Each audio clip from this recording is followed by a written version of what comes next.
आपका या फिर रैली का योजना उसको लेके?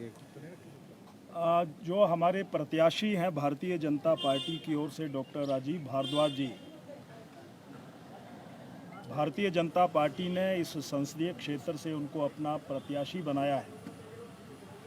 और प्रत्याशी घोषित होने के बाद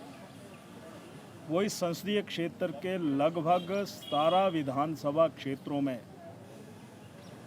जनता जनार्दन से मिल करके और आशीर्वाद लेकर के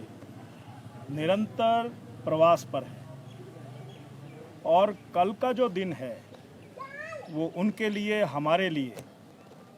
और ईश्वर रूपी जनता जनार्दन के लिए बहुत ही विशेष दिन है, क्योंकि हजारों की तादाद में डॉक्टर राजीव भारद्वाज जी अपना नामांकन पत्र यहाँ पर दायर करेंगे और उसमें प्रदेश का नेतृत्व, जहाँ तक मुझे जानकारी है, डॉक्टर राजीव भारद्वाज बिंदल जी जो हमारे प्रदेश के अध्यक्ष हैं, हमारे आदरणीय नेता प्रतिपक्ष श्री जयराम जी ठाकुर जी और इस संसदीय क्षेत्र के तमाम नेता, कार्यकर्ता, शुभचिंतक व जनता जनार्दन कल पुलिस ग्राउंड में इकट्ठा होने के बाद अपने प्रत्याशी को साथ लेकर के यहाँ कचहरी अड्डा पर पहुँचेंगे और यहाँ पर हम सभी को हमारे नेतृत्व का आशीर्वाद प्राप्त होगा, ये मैं कहना चाहता हूँ। कुल मिलाकर के आज हम तैयारियों के लिए यहाँ पर आए हैं और आप भी संयोग से हमें मिल गए हैं, तो ऐसे आप सभी भाइयों का मैं बहुत आभार एवं धन्यवाद प्रकट करना चाहता हूँ। एक बात मैं और कहना चाहता हूँ कि जो जनता जनार्दन का एक आशीर्वाद और कार्यकर्ताओं का जुनून और श्रद्धेय श्री नरेंद्र मोदी जी का 10 वर्षों का कार्यकाल, चाहे उसमें अन्नदाता की चिंता की बात हो, गरीब कल्याण की चिंता की बात हो, नौजवान के भविष्य की चिंता हो,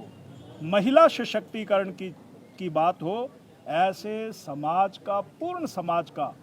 भारी आशीर्वाद, समर्थन भारतीय जनता पार्टी और डॉक्टर राजीव भारद्वाज जी को मिल रहा है और कल सब दृश्य आपकी आंखों के सामने होगा, ये मैं कहना चाहता हूँ। आज आनंद शर्मा भी जो हैं वो नॉमिनेशन भरने जा रहे हैं और लगातार भाजपा पर एक ही सवाल उठ रहा है कि भाजपा ने नौकरियां नहीं दी और जुमले जो हैं वो ज़्यादा फैलाए हैं। मैं इतना ही कहना चाहता हूँ कि अब उनको कांग्रेस के नेतृत्व ने क्यों यहाँ पर कांगड़ा में चुनाव लड़ने के लिए भेजा, कोई चाल तो नहीं है उनकी,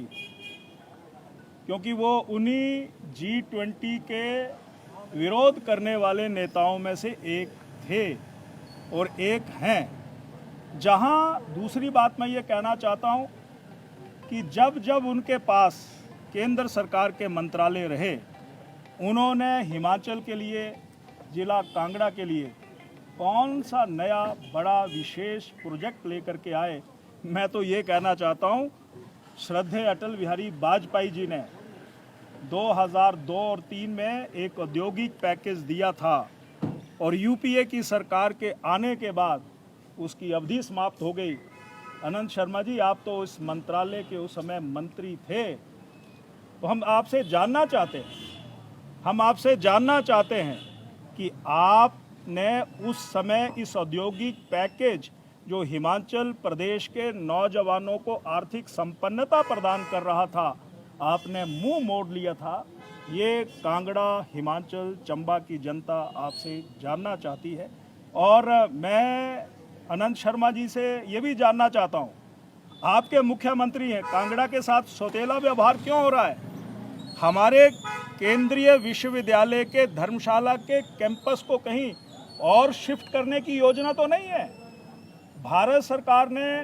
500 करोड़ रुपया दे दिया, यहाँ पर टेंडर प्रक्रिया पूरी हो गई।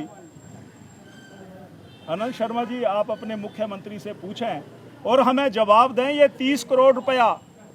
क्यों नहीं जारी कर रहे हैं, ये भी मैं आरोप है। तीसरा मैं कहना चाहता हूं कि हमारा एक cultural heritage centre, utility centre भी जिसको कहते हैं, 112 करोड़ का,